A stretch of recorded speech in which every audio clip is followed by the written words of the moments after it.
मैथिली आ भोजपुरी के सबसे नीक चैनल एपी प्रोडक्शन दरभंगा के एखनई लाल बटन दबाकर सब्सक्राइब करू और घंटी के निशान बटन के जरूर दबाओ ताकि नव नव ऑडियो आ वीडियो अहाँ सब लग तुरंत पहुँच सके।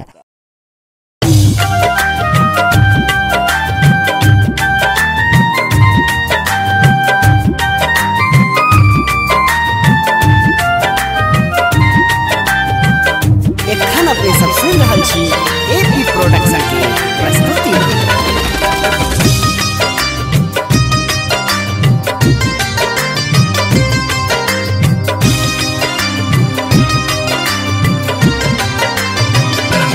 हे माए हमरा जन्म दिलौ, हे माए हमरा जन्म दिलौ, घुर देखा कियाक ने आबै छी, एहि भवसागर में पटकी पटकी, एहि भवसागर में पटकी पटकी, सदिखन हमरा घिसियाबै छी, जननी हमरा जन्म दिलौ, जननी हमरा जन्म दिलौ, घुर देखा कियाक ने आबै छी, एहि भवसागर में पटकी पटकी,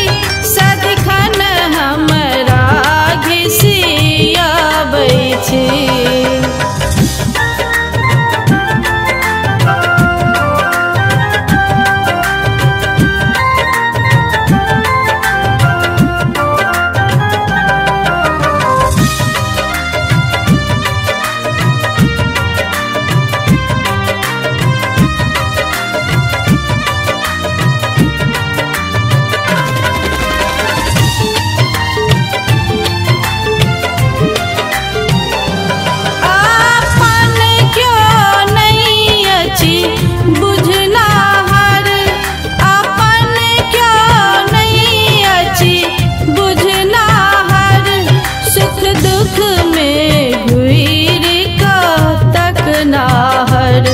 सुख दुख में गुइर का तक नाहर, सहिते सहिते दुख थाकी गेलौ, सहिते सहिते दुख थाकी गेलौ, करुणामयी कियाक ने आबै छी, जननी हमरा जन्म दिलौ, जननी हमरा जन्म दिलौ, घुर देखा कियाक ने आबै छी।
तो खिसियाल किया छी हमरा पर, तमसाल किया छी बिंदु पर।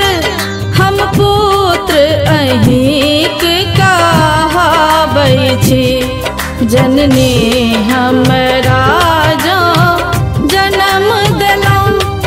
हे माए हमरा जन्म देलौं, घुर देखा किया